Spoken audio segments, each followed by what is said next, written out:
Bonjour à toutes et à tous. Alors, toutes les prévisions de sondage sont vérifiées par le vote des Italiens.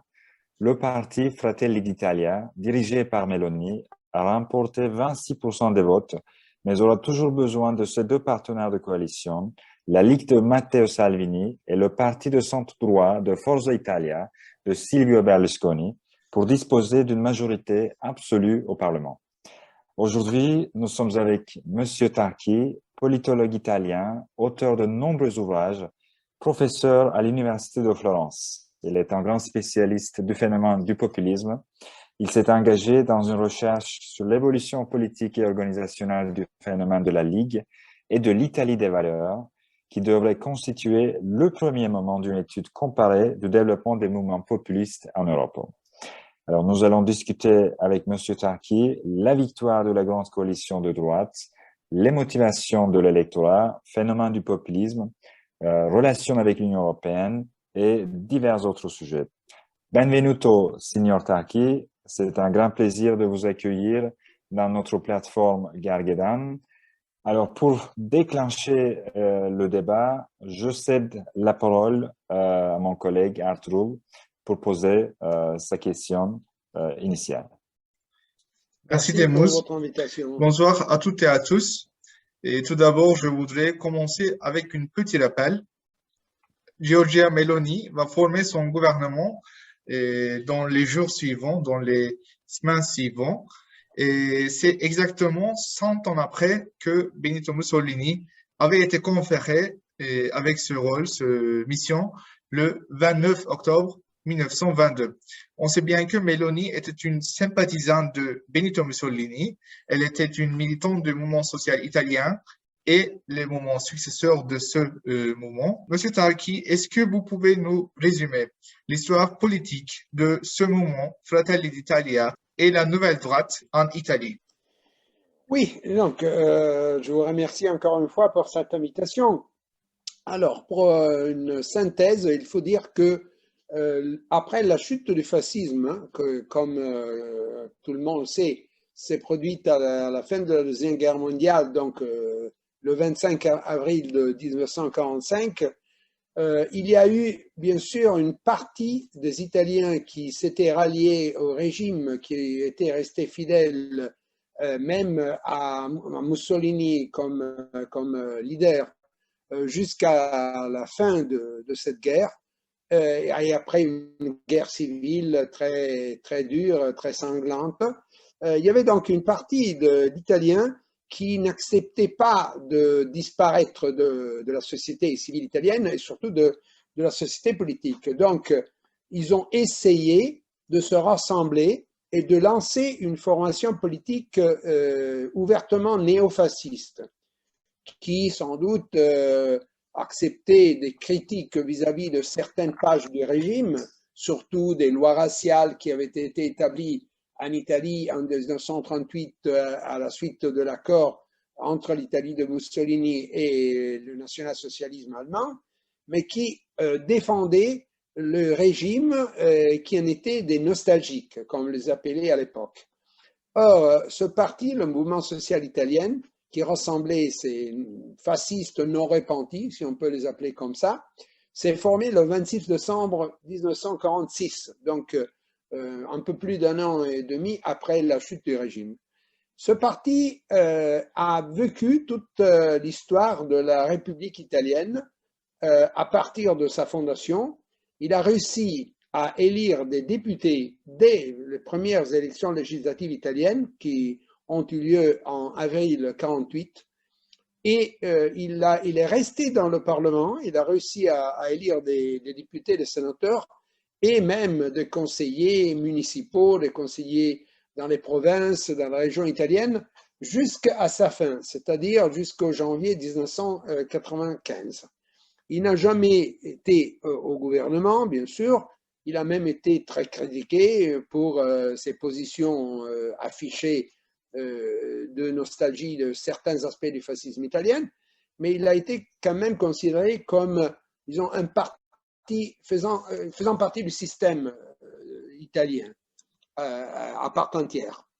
Et par exemple, en 1987, un politologue italien, plutôt de gauche, Piero Ignazzi de l'Université de Milan, a écrit un livre sur ce parti et il a souligné que pendant ce qu'il appelle la longue marche à travers les institutions, ce parti avait petit à petit modifié ses positions. Il avait abandonné tout de suite toute position antidémocratique. Il avait gardé des positions, bien sûr, comme je le disais, d'admiration pour certains traits du régime de Mussolini, mais en même temps, il avait essayé de nouer des alliances avec les partis de la droite classique ou de la droite respectable. Et surtout, au début des années 70, il avait fait un effort pour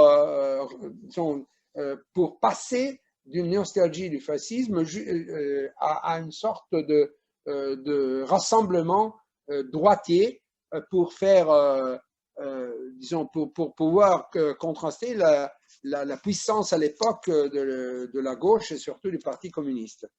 Donc, disons qu'il était comme une sorte de hôte pas trop aimé du système politique italien, mais qui a servi à plusieurs reprises à la démocratie chrétienne, qui était le pivot de ce système, pour réussir à faire passer quelques lois, quelques décrets, etc., qui l'intéressaient beaucoup et qui déplaisaient à la gauche, pas uniquement au Parti communiste, mais même au Parti socialiste, qui était pourtant un allié de gouvernement de la démocratie chrétienne. Donc, il a vécu, disons, pendant toute l'époque de la Première République, comme on l'appelle aujourd'hui en Italie, comme une sorte de présence stable, pas trop aimée, mais utile même à des partis de gouvernement dans un certain moment.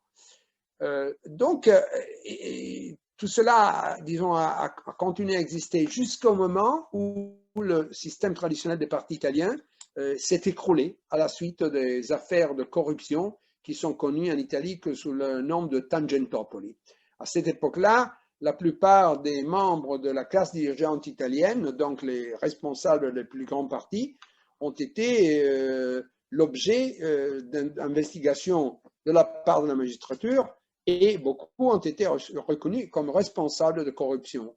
Et à ce moment-là, il y a eu une sorte de tremblement de terre dans le système italien et cela a profité au mouvement social italien parce qu'il n'avait jamais été mêlé disons des responsabilités de gouvernement et donc il pouvait se flatter de n'avoir jamais eu des épisodes de corruption dans son histoire.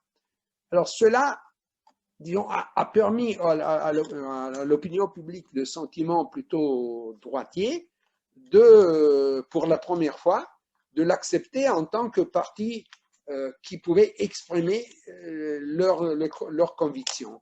Et il est monté en flèche, il a obtenu des chiffres de voix que jamais le mouvement social italien n'avait atteint, jusqu'à 13,5% des voix, et il a été donc considéré par Silvio Berlusconi comme un partenaire important, indispensable même, pour créer le gouvernement de centre-droit. Mais à l'époque, bien sûr, c'était le maître de cette situation, c'était Berlusconi lui-même. Donc, les gouvernements de centre-droit étaient plutôt dominés par la composante centriste. Après, il y a eu une sorte de difficile coexistence entre Berlusconi et le responsable de ce parti qui, entre-temps, en janvier 1995, avait changé de nom. Donc, le mouvement social italien avait été officiellement fermé et à sa place, il existait désormais une Alleanza Nazionale. Mais c'était pratiquement le même parti. Il n'y avait qu'une petite poignée de nostalgiques du fascisme qui avaient décidé de ne pas participer à cette nouvelle aventure, mais tous les autres étaient restés les mêmes. Bien sûr, on parle d'une époque où Giorgia Meloni n'était pas évidemment dans le mouvement, parce que elle est née en 82, donc à l'époque, elle avait un peu plus de 12 ans. Mais elle a par contre participé aux activités de mouvement de jeunesse de l'Alliance Nazionale à partir de, je crois, 96 ou quelque chose comme ça. À l'âge de 14 ou 15 ans, elle a déjà adhéré, Donc, elle a fait ils ont été une militante de ce mouvement de jeunesse qui, entre-temps, disons, essayait un peu de suivre comment dire, la nouvelle politique inaugurée par Gianfranco Fini, donc le leader de l'Alleanza Nazionale, et donc il a aussi essayé de organiser une sorte de rassemblement avec d'autres mouvements de jeunesse de droite. Mais il faut dire que le mouvement de jeunesse par rapport au parti de l'Alleanza Nazionale était sur des positions un peu plus radicales, idéologiquement encore un peu plus un peu moins distancé, disons, de l'expérience historique du fascisme. Mais on parle de 1995, donc ça fait beaucoup de temps. Hein. Aujourd'hui, déjà 27 ans se sont passés de cette époque. Et donc, Giorgia Meloni a participé à cette sorte d'évolution que l'ancien mouvement social italien et l'Alliance nationale ont eu pendant leur existence.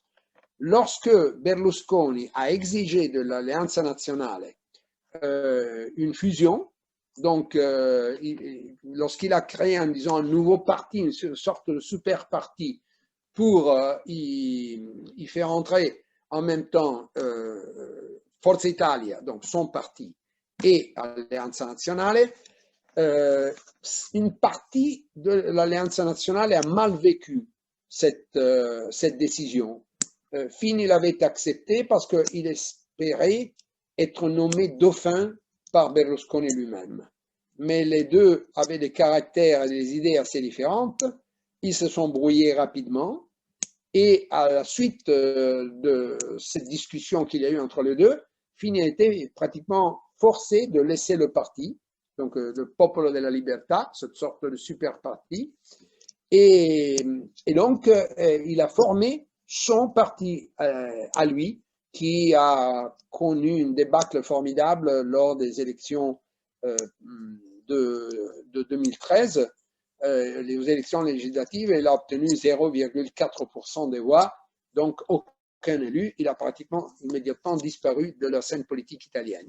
Mais, entre-temps, disons, la partie minoritaire d'ailleurs de l'Alleanza Nazionale, qui n'avait pas aimé l'expérience du Popolo della Libertà, a décidé de faire scission.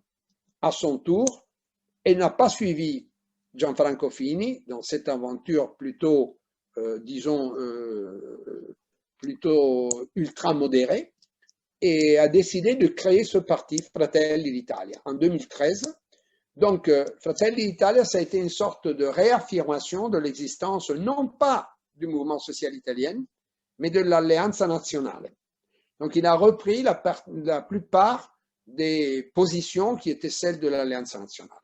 Donc, à partir de ce moment-là, il a essayé disons, de lancer une stratégie de récupération des électeurs de l'ancienne Alleanza Nazionale sans toutefois y parvenir jusqu'à cette dernière élection, parce que entre 2013, les élections européennes de 2014, les élections de 2018, élections législatives, et les élections européennes de 2019, Fratelli d'Italia, disons, a voyagé sur, disons, un score qui est allé de 1,6 aux élections de 2013. Donc, il a réussi à ne lire que 6 députés, et donc, il n'avait aucune influence.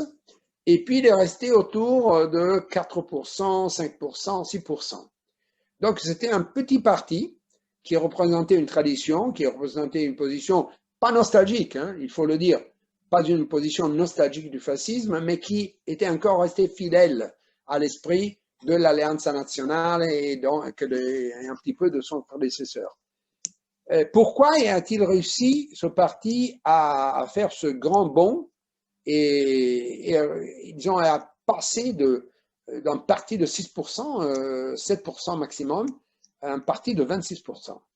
Je pense que la raison réside surtout dans la situation que l'Italie a connue après les dernières élections de 2018, avec plusieurs gouvernements, plusieurs changements de gouvernement et des formules de gouvernement. En 2018, il n'y avait pas une majorité, ni pour un gouvernement de centre-droit, ni pour un gouvernement de centre-gauche. Donc, qu'est-ce qu'il y a eu? Une sorte d'expériment avec la participation de la Ligue de Matteo Salvini, donc d'un parti strictement populiste, si on veut, assez populiste de droite, et du Movimento 5 Stelle, donc d'un parti, disons, peut-être à 70% populiste, je dirais, c'est-à-dire pas entièrement populiste, mais qui était un parti compliqué, hétérogène, avec des gens qui venaient de la gauche, de la droite, des anciens abstentionnistes, quelques gens qui venaient du centre, etc. Donc, expériment d'un gouvernement qu'on disait populiste. Ce gouvernement avait assez bien travaillé, il avait encore la confiance, selon les sondages, des 2/3 des Italiens après un an de vie, mais on ne sait pas encore exactement pourquoi. Le leader de la Ligue, Salvini, peut-être pour des pressions qu'il a eues de la part de certains milieux d'affaires de l'Italie du Nord, où la Ligue est très développée, très puissante, ou demain l'a été jusqu'à il y a peu de temps, il a décidé de faire éclater ce gouvernement, donc de faire défection par rapport au gouvernement. À partir de là, il y a eu une autre alliance un peu bizarre, comme c'était la première.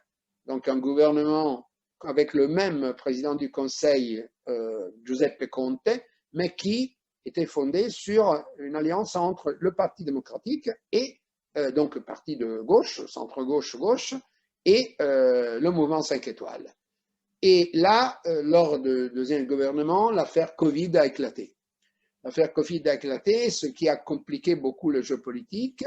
Le deuxième gouvernement a connu des difficultés et finalement, il n'a plus réussi, disons, à contrôler la situation politique. Il y a eu beaucoup de problèmes, de réactions, de protestations, de peurs de ce qui pouvait se passer sur le plan économique et social avec le confinement et tout ce qui s'est passé pendant l'époque Covid. Et donc, à un certain moment, le gouvernement Conte a été obligé de démissionner et on a donc eu un autre gouvernement, le gouvernement de Mario Draghi. Or, pendant ces 3 expériences, Giorgia Meloni et son parti, Fratelli d'Italia, ont été le seul parti qui est resté tout le temps à l'opposition et qui a même critiqué assez durement, surtout, le deuxième gouvernement de Conte, donc le gouvernement qu'on a appelé jaune-rouge, Parti démocratique et Mouvement 5 étoiles, et le gouvernement de Draghi, accusé de n'être qu'un technocrate, un ancien banquier qui faisait plutôt les intérêts de l'Union européenne, des cercles d'affaires internationaux, etc., que des Italiens.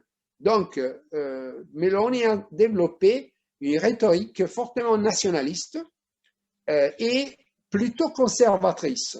Pas du tout disons, une rhétorique néofasciste ou radicale, etc. C'était plutôt la Ligue de Salvini qui était accusée d'avoir des positions très radicales sur plusieurs sujets. Meloni, oui, bien sûr, elle a été aussi très, très dure vis-à-vis de l'immigration, vis-à-vis d'autres, disons, des problèmes d'ordre public, mais en général, elle a proposé aux Italiens un mélange de conservatisme culturel, surtout, et de nationalisme. Et surtout, elle a vraiment très durement critiqué la classe politique italienne. Donc, elle a réussi à reprendre une bonne partie des voix que la Ligue de Salvini, avec ce même thème, avait utilisé pendant des années. Il ne faut pas oublier qu'aux élections de 2019, aux élections européennes de 2019, la Ligue de Salvini avait atteint 34,7% de voix. Donc, aujourd'hui, on parle d'un exploit de Meloni, de Fratelli d'Italia, mais il faut dire que 26% n'est pas 34,7%. Il y a encore presque 10% qui manquent. Donc Meloni n'a pas réussi, disons, à attirer complètement sur son parti le public de la Ligue, ni entièrement le public de Forza Italia, qui est un parti vraiment en difficulté aujourd'hui, mais qui a quand même réussi un score qui n'est pas mal, qui n'est pas négligeable, 8% cette fois, le 25 septembre, alors que presque tous les sondages, quelques mois auparavant, lui donnaient au maximum 4%, voire les plus optimistes 5%. Donc, disons que Meloni a réussi à gagner des voix grâce à cette opposition intransigeante et surtout à l'image de cette femme qui s'est proposée comme la grande nouveauté de la politique italienne. La grande nouveauté, une femme, disons, qui se présente comme cohérente, qui parle beaucoup de sa capacité de décision et surtout qui valorise même sa position de femme comme une sorte de grande nouveauté dans le système italien. Et cela a marché. Disons, a marché avec un quart de l'électorat italien, pas plus. Hein. Et il faut dire encore, vous le savez, sans doute, qu'il y a eu une baisse de 10% des électeurs lors des élections du 25 septembre. Désormais, on n'a eu que 59% des gens qui sont allés voter, alors qu'il y en avait eu plus de 168 aux élections précédentes. Mais Meloni a réussi donc à faire ce pari. Encore une petite chose à ajouter. Ayant repris disons, une polémique très forte vis-à-vis de l'establishment, mais surtout de la gauche, il n'a pas réussi à se présenter comme un leader vraiment populiste. C'est plutôt un leader, comme on le dit chez nous, souverainiste, nationaliste, conservateur, ou plutôt conservatrice, mais il n'a pas, disons, il n'a pas joué sur les sujets les plus sensibles pour un électorat populiste, ce qui explique probablement qu'elle n'a pas encore réussi à atteindre ce 35% de voix que la Ligue avait gagné il y a 3 ans. Mais quand même, son défi aujourd'hui, c'est d'aller au-delà de ce 26% parce qu'elle est, disons, sa force parlementaire est très conditionnée par ses deux alliés. Alors avec Salvini, je crois qu'elle peut trouver des compromis stables, qu'elle peut donc essayer disons, de conduire une politique lorsqu'elle sera au gouvernement, que les uns et les autres, donc la Ligue et Fratelli d'Italia, peuvent souscrire. Mais quant à Berlusconi et à son parti, ils sont plutôt en discussion avec Fratelli d'Italia, avec la Ligue. Ils sont plutôt européistes, ils n'acceptent pas les critiques à l'Union européenne de leurs partenaires. Ils sont libéraux en économie, alors que la Ligue, par exemple, a plusieurs fois un peu discuté cette position. Et donc, il y a les positions sur l'immigration sont assez différentes aussi. Donc, le pari de Giorgia Meloni aujourd'hui est de réussir à rassembler au-delà du public qu'elle a pour le moment gagné. Elle a deux possibilités. Ou bien essayer de siphonner complètement les partis avec lesquels elle a fait une alliance, et cela comporte bien sûr des risques, ou sinon essayer de nouvelles politiques pour réussir à remobiliser une partie des gens qui sont passés à l'abstention, ou même de gagner de voix sur sa gauche. Et donc on verra si elle sera capable de faire ça ou si elle se contentera, disons, de tenir, de maintenir cette alliance avec le petit marge de majorité absolue dont cette alliance dispose, surtout au Sénat. Oui. Merci beaucoup pour cette réponse, monsieur.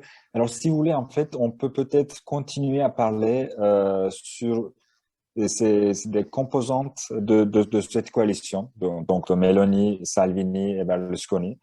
Alors, selon vous, quelles pourraient être les points de friction entre les forces politiques de la coalition, donc surtout en termes de la politique étrangère et surtout avec les relations avec l'Union européenne. Voilà. Il faut dire aussi qu'il y a un problème, je pense, de cohabitation difficile entre Berlusconi et Meloni, les deux personnalités, au-delà même des différences politiques au sens le plus strict du terme. Berlusconi a été toujours quelqu'un qui s'est vu comme le chef naturel, le leader naturel d'une coalition de centre-droit. Il a même à plusieurs reprises dit que c'était quelque chose presque d'ordre divin. Bien sûr, il a fait un peu d'ironie, mais à une époque, quand il a gagné sa première élection, il a dit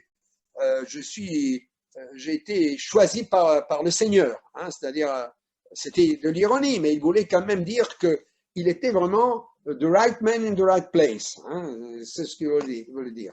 Et il continue à penser aujourd'hui qu'il a quand même un rôle fondamental dans la coalition. Il veut être le modérateur, il veut être celui qui permet à la coalition de se présenter en termes pas trop négatifs vis-à-vis de la Commission européenne.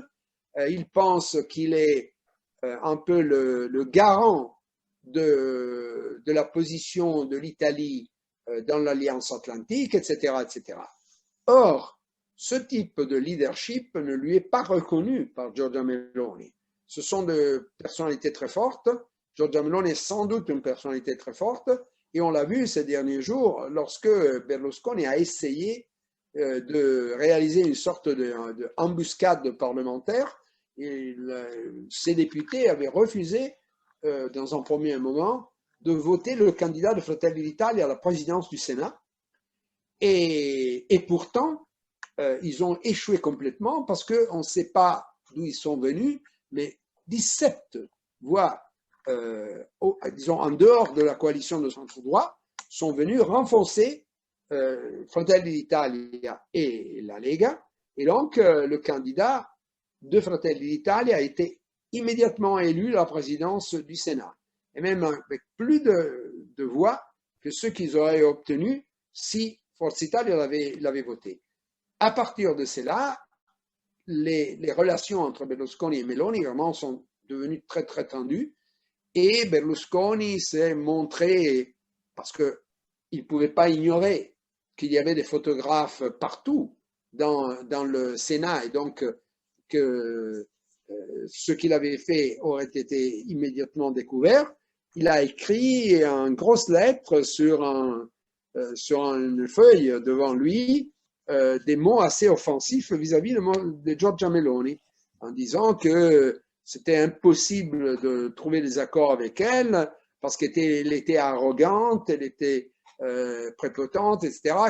Peu fiable aussi, peu fiable. Il a dit, elle est peu fiable aussi oui, dans ce papier. Fiable. Ouais.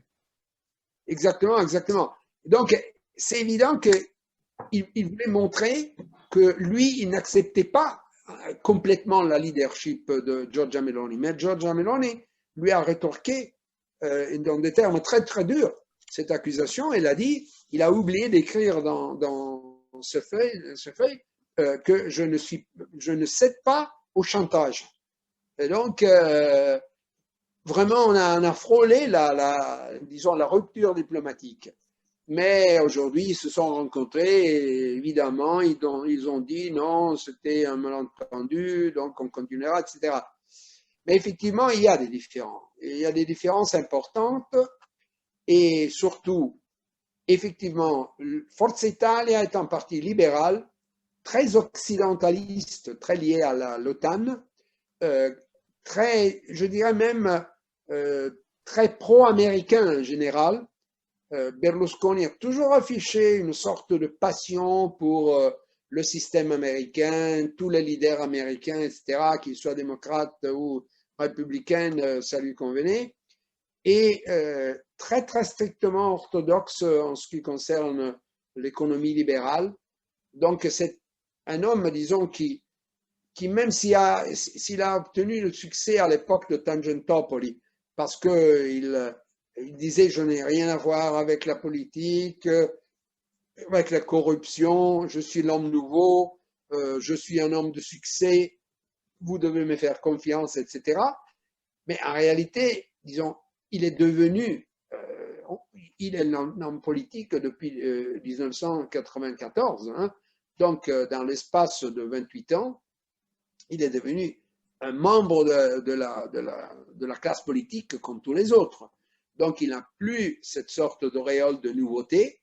Et donc, ce qu'il peut faire aujourd'hui, c'est tout simplement de servir de trait d'union. Il dit qu'il voudrait faire ça avec des milieux centristes, même au niveau européen. Par exemple, même hier, il a dit « Je suis le seul qui peut traiter de pair en pair avec les dirigeants du Parti populaire européen, donc avec les centristes, les démocrates chrétiens, etc. » Mais effectivement, c'est difficile d'imaginer que les relations entre Berlusconi et Meloni seront pacifiques tout au long de cette législature. C'est très difficile d'imaginer. Quant à la Ligue a un problème à son intérieur. Parce qu'en réalité, il y a deux lignes à l'intérieur de la Ligue.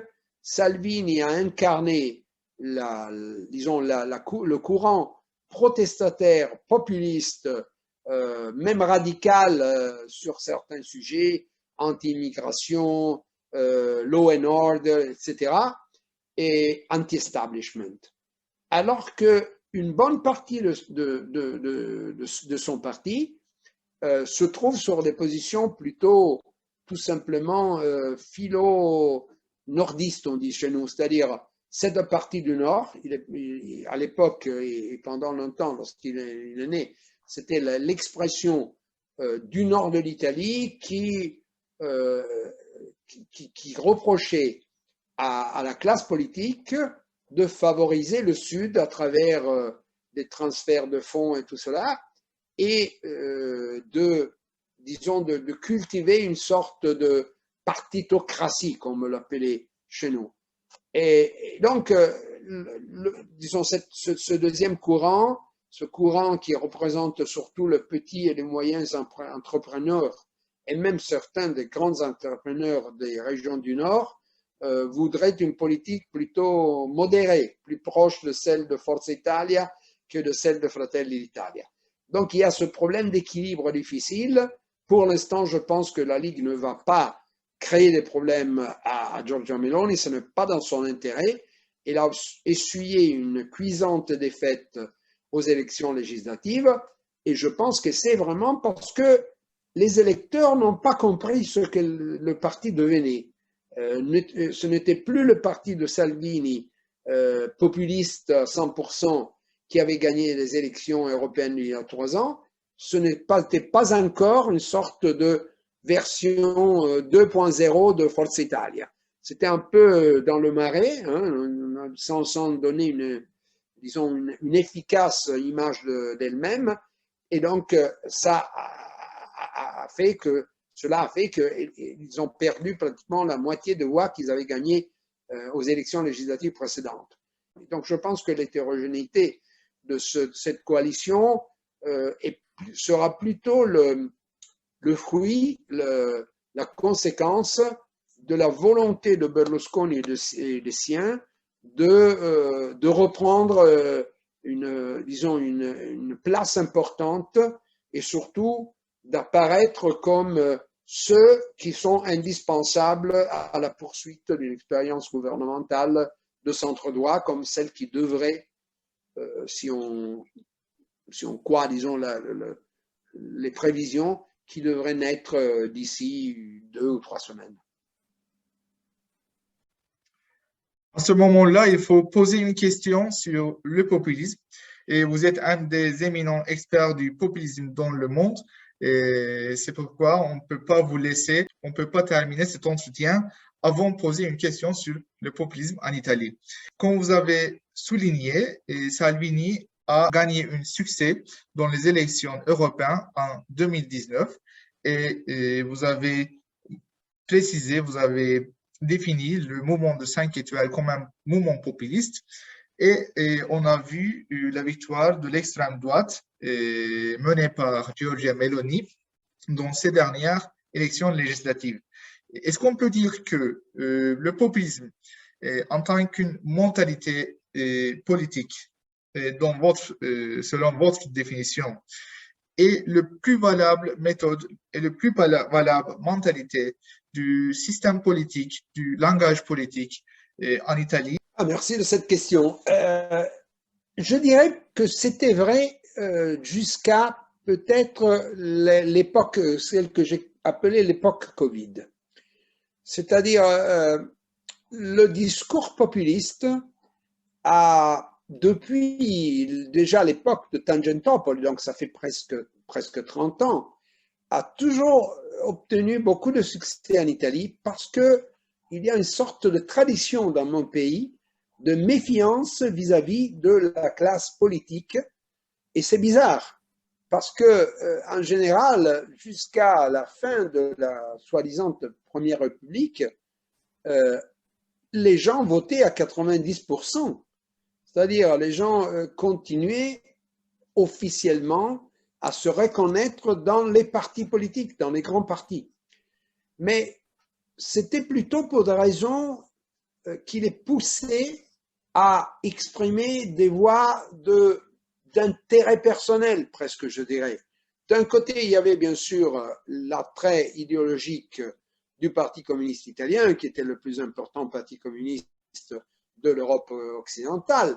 Mais de l'autre côté, la grande force du parti pivotal du système italien, c'est-à-dire la démocratie chrétienne, était due à sa capacité de créer une sorte de grand réseau à base de clientélisme, pas nécessairement toujours un clientélisme illégal, hein, je veux dire un système de relations, de soutien, de contact, etc., qui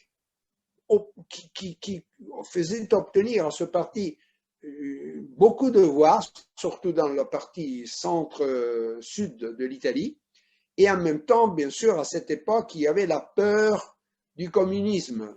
Donc, comme il y avait le plus grand parti communiste, les anticommunistes, en général, votaient pour la démocratie chrétienne, en grande partie, parce qu'ils voulaient, comme la propagande disait à l'époque, créer une digue contre le risque de l'avènement d'un régime communiste. Donc, malgré cela, le public italien, l'opinion italienne, a été toujours sensible à des exhortations, à des discours, à la démagogie, si on peut dire, populiste. Et à plusieurs reprises, cela s'est montré à travers toute l'histoire de la Première République.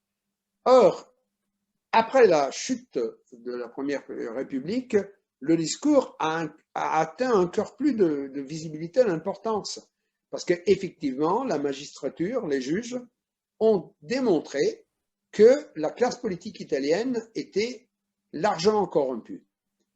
Et pendant toute l'époque qui nous sépare de Tangentopoli, donc presque 30 ans, le discours populiste a toujours obtenu ce grand succès. Mais à partir du choc créé par le Covid, les acteurs populistes de la politique italienne n'ont pas exactement compris ce qui était en train de se passer.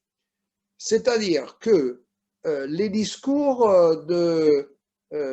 disons, de réaction méfiante, de condamnation de la classe politique ont été un peu stoppés par le fait que la peur de ce qui se passait dans le pays, vous savez bien qu'en Italie, le Covid, dans sa première phase, a fait vraiment beaucoup de victimes et a créé une sorte de psychose collective.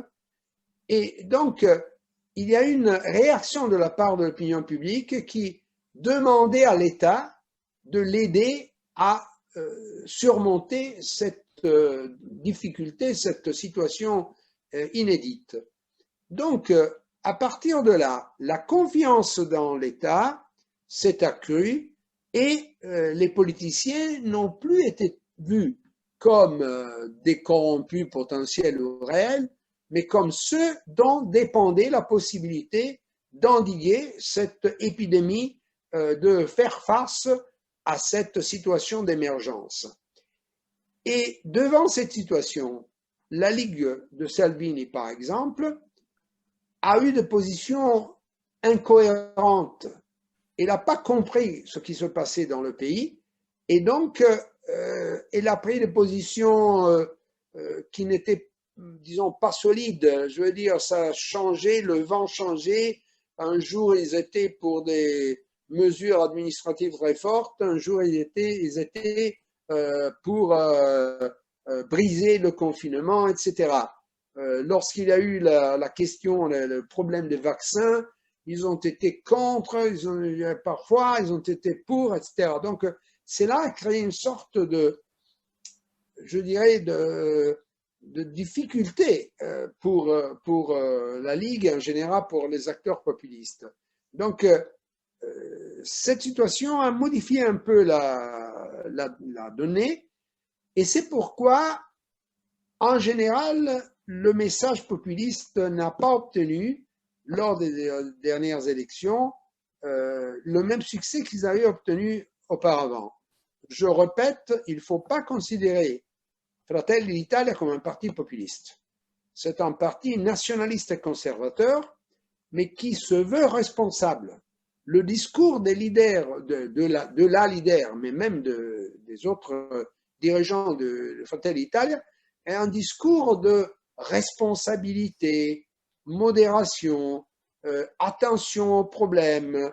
Même les techniciens, hein, les gens qui étaient traités comme des technocrates jusqu'à il y a 2 ans, sont redevenus des figures respectables.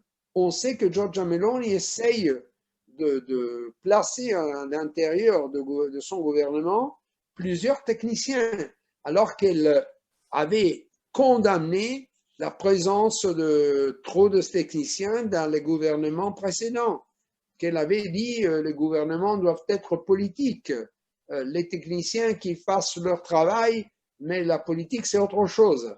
Et maintenant, elle a changé d'avis, et donc le parti n'a pas gagné parce qu'il avait un visage populiste, comme encore quelques-uns qui ne connaissent pas trop la politique italienne continuent à l'écrire dans des journaux au niveau international. Non, le parti populiste par excellence, c'est-à-dire la Ligue, a perdu ces élections. Et là, elle a perdu la moitié de son électorat. Donc, je dirais, c'est une... Alors, j'ai toujours dit et écrit que le populisme, de par sa nature même, est sujet à une logique de cycles électoraux. Donc, il a des succès, il baisse, jusque presque à disparaître, il remonte, etc. C'est vraiment, l'histoire du populisme en général, c'est une histoire de cycle. Donc, ces dernières années ont vu un petit effondrement de l'efficacité du langage populiste. Est-ce que ce sera encore comme ça lorsqu'il y aura la retombée des problèmes créés par les sanctions à la Russie et par la guerre russo-ukraine? Alors là, vraiment, on ne peut pas, bien sûr, faire de prévisions pour l'avenir, mais c'est bien possible que le discours populiste recommence à atteindre des sommets, parce que sans doute une partie, si les choses iront comme on le craint, les politiciens seront considérés encore une fois comme des gens qui ont fait des erreurs formidables, qui n'ont pas pris en compte les problèmes de l'homme de la rue, de l'homme ordinaire, qui ont voulu faire de la politique politicienne et les conséquences vont les payer les gens ordinaires, etc. Donc, c'est à prévoir, c'est une possibilité très forte, une reprise de discours populiste. Mais le discours populiste sera toujours sujet à cette logique de cycle. Donc, c'est, disons, quelque chose d'instable par sa nature même. Et donc, on verra si les Italiens reprendront le chemin qu'ils avaient emprunté avant l'époque du Covid, ou si cette leçon, si on peut l'appeler comme ça, donc la leçon de cette période d'émergence, aura modifié un peu leur attitude vis-à-vis du discours et du style même et des propositions populistes. Bon, merci beaucoup, Monsieur Tanki. Grazie mille. Merci à vous. Merci beaucoup pour Merci votre pour réponse votre temps. profonde. C'était très important pour nous. Merci beaucoup pour prendre votre temps et pour Gergedan Dergi et les spectateurs et spectatrices turcs. Et Je suis très content de cela. Vous savez que j'aime beaucoup votre pays et j'espère d'ailleurs pouvoir encore y donner quelques cours l'année prochaine. Merci beaucoup donc. merci Bonne beaucoup. soirée. Bonsoir. Au revoir.